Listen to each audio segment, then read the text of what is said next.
Discover the world کے معزز ناظرین، السلام علیکم۔ امید ہے سب خیریت سے ہوں گے۔ دیکھ لیلا تیری مجنوں کا کلیجہ کیا ہے، خاک میں مل کے بھی کہتا ہے کہ بگڑا کیا ہے۔ ناظرین گرامی، آج کا ہمارا موضوع لیلا اور مجنوں کا قصہ ہے۔ بہت سے مورخین اور مصنفین نے اس واقعے کو بیان کیا ہے، بعض مختصر تو بعض ہزاروں صفحوں میں بیان ہوئی ہے، لیکن ہم کوشش کریں گے کہ یہ کہانی آپ لوگوں کو چند منٹس میں بیان کر سکے۔ تو چلیے ویڈیو کو شروع کرتے ہیں۔ لیلا اور مجنوں کا قصہ ایک عربی داستان ہے جسے مورخین حقیقت مانتے ہیں۔ لیلا اور مجنوں دونوں حقیقی عاشق تھے۔ مجنوں لغت میں پاگل آدمی کو کہتے ہیں، لیکن مجنوں کا اصل نام قیس تھا، جبکہ لیلا کے نام میں اختلاف ہے۔ بعض مورخین کا کہنا ہے کہ لیلا کا نام لیلا بنت مہدی تھا، اور بعض کا ماننا ہے کہ لیلا افلاج تھا، اور اتفاق بھی اسی پر ہے۔ معزز ناظرین، لیلا اور مجنوں بچپن میں اپنے قبیلوں کے بکریاں چراتے تھے۔ اس طرح جب وہ آہستہ آہستہ بڑے ہوتے گئے تو ان کو ایک دوسرے سے پیار ہو گیا۔ بکریاں چرانے کے بعد جب وہ مدرسے جاتے تو مجنوں کا دھیان استاد پر کم اور لیلا پر زیادہ ہوتا، اس لیے مجنوں کو سزا ہوتی۔ سزا مجنون کو ہوتی اور درد لیلا کو ہوتا۔ اس لیے استاد نے یہ بات لیلا کے گھر والوں کو بتا دی۔ اس زمانے میں یہ کام باعث شرم تھی، اس لیے لیلا کو مدرسے سے خارج کر کے گھر سے بھی باہر جانے پر پابندی لگا دی گئی۔ کچھ عرصہ گزرنے کے بعد ایک مرتبہ مجنوں کی نظر لیلا پر پڑ گئی اور اس کی پرانی محبت تازہ ہو گئی۔ اس لیے مجنوں نے لیلا کا ہاتھ مانگنا چاہا، مگر لیلا کے بھائی تبریز نے یہ رشتہ کرنے سے صاف انکار کر دیا۔ مجنوں کے والد عرب کے ایک معزز قبیلے بنو عامر کا سردار تھا۔ اس نے اپنے بیٹے کا رشتہ مانگنے کے لیے اپنے خاندان کے لوگوں کے ساتھ مل کر لیلا کے والد سے بات کی، مگر پھر بھی اس نے انکار کر دیا۔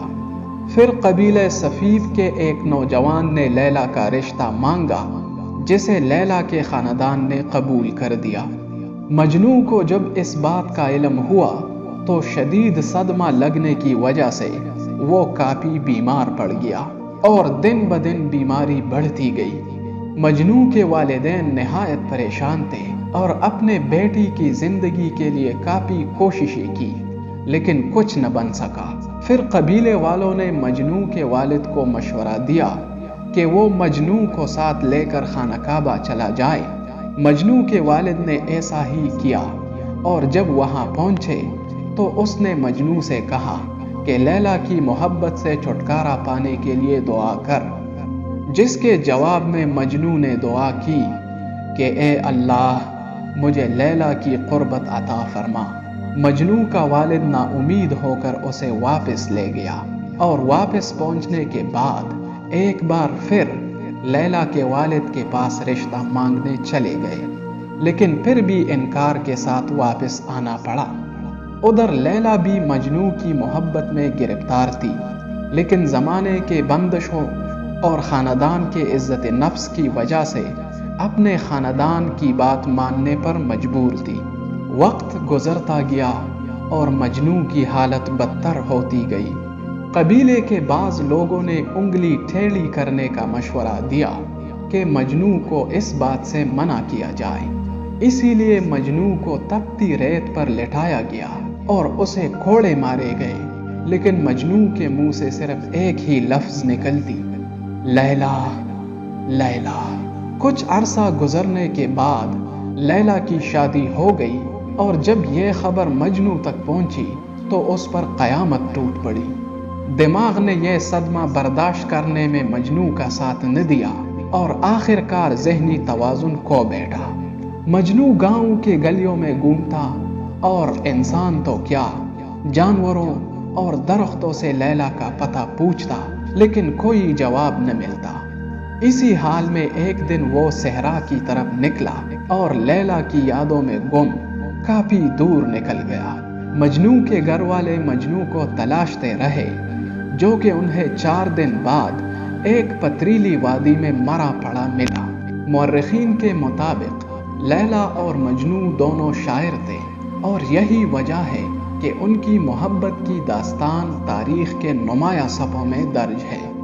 اس واقعے کو امیر خسرو نے 1299 میں کتابی شکل دی، اور جامی نے 1484 میں لیلا اور مجنوں کی داستان 3860 صفحوں میں قلم بند کی۔ مورخین کہتے ہیں کہ لیلا کی رنگ کچھ سیاہ سی تھی، اسی لیے کسی نے مجنوں سے کہا کہ تیری تو لیلا کی رنگ کالی ہے۔ مجنوں نے جواب دیا، تمہاری آنکھوں کو ٹھیک نظر نہیں آ رہا۔ قرآن مجید کے سفید صفحوں پر لکھائی تو سیاہ ہوتی ہے، دل کے سودے میں رنگ کوئی معنی نہیں رکھتا۔ مورخین لکھتے ہیں کہ جب مجنوں کی میت کو گاؤں لایا گیا اور اس کی خبر لیلا تک پہنچی تو اپنے محبوب کا غم برداشت نہ کرتے ہوئے وہ بھی اپنے خالق حقیقی سے جا ملی۔